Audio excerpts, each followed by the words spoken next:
Hello everyone and welcome back to Little Quilter. Today we are going to be working over halfway through now on the sparrow quilt, and I've got another row of sparrows to do. Super excited about that, and I've done some thinking and drawing on the iPad to come up with some ideas for it, so I'm definitely ready to move on with this. And I have the King Quilter Elite 2 up and running again since the timing issue and it was repaired. I did have to do a little bit of messing around with my tension, and that's why I was breaking a few threads. Well, it wasn't really breaking, it was shredding the threads, and I think it was more of a timing issue because whenever I quilt, I use the MagnaGlide bobbins, and with those, I really don't adjust the bobbin tension at all when I use it. Whereas if you're using other bobbins, you definitely have to pay attention to your bobbin as well as your top line thread.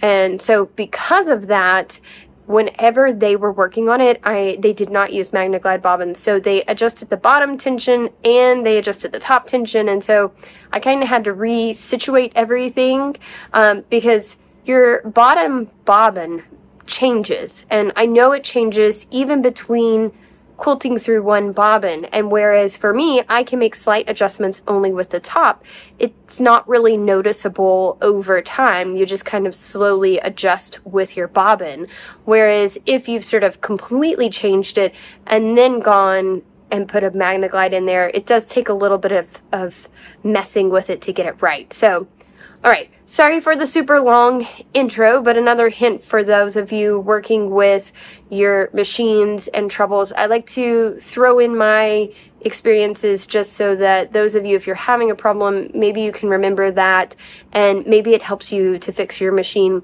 And I also wanted to say thank you so much to all of those of you that commented whenever I was having problems of ideas for troubleshooting the machine. That is so helpful to be able to go through and check those things, and some of them were things I didn't know to check, and so it was really nice to be able to check those, and I hope that we continue to do that on this channel because it is so helpful for other quilters out there to think about how, if they're having problems, they can look at their machine or remember back to a video and rewatch it or any of those things.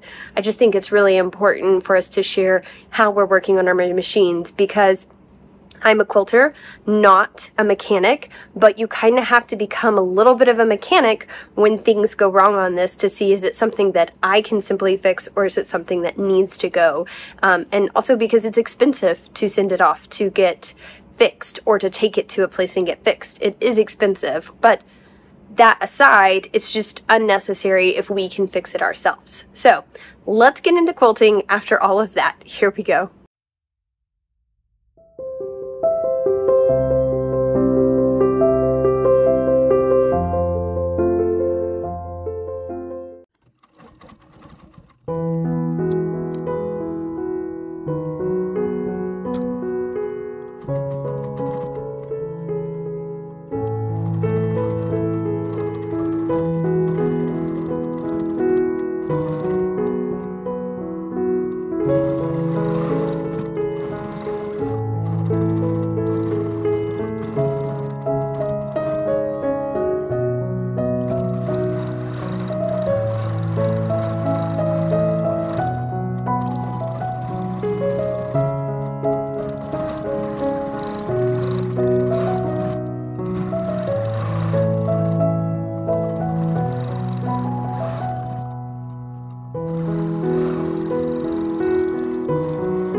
Okay, so I only have one more block to go on this row for the Sparrow quilt. And I just wanted to say my machine has been running. I hope I don't jinx anything. I need to like knock on wood somewhere. I'll find some wood to knock on. It's been running so smoothly. So I am so happy with it. To have it finally up, running, and going through all of the sewing and ruler work and finding it to be just nice and smooth. It's just such a joy when everything works properly. So happy to have my machine back. So thankful for everything to be fixed and ready to go. And I've been kind of bouncing around this evening on projects of working on the Sparrow quilt, which is probably why I am not going to finish this last quilt block tonight, and I'll have to come back to it. But I've also been working on having the embroidery machine going in the background, and I have also been cutting some hexagon squares for a project as well. So it's been a lot of fun this evening, and I'm going to end it for tonight, but I will come back and I'll show you guys that last quilt block, okay? All right.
All right, everybody, that is officially done. That finishes that row, and we've officially only have 2 more rows to go, which is really exciting to be nearing the end of this quilt, because I always get excited about the next quilt, and I also get excited about finishing this one, and I'll be able to gift this one right away once it's done. So I'm looking forward to that. Hope that you all are too, and I'll see you next time on the Little Quilter. Have a great day.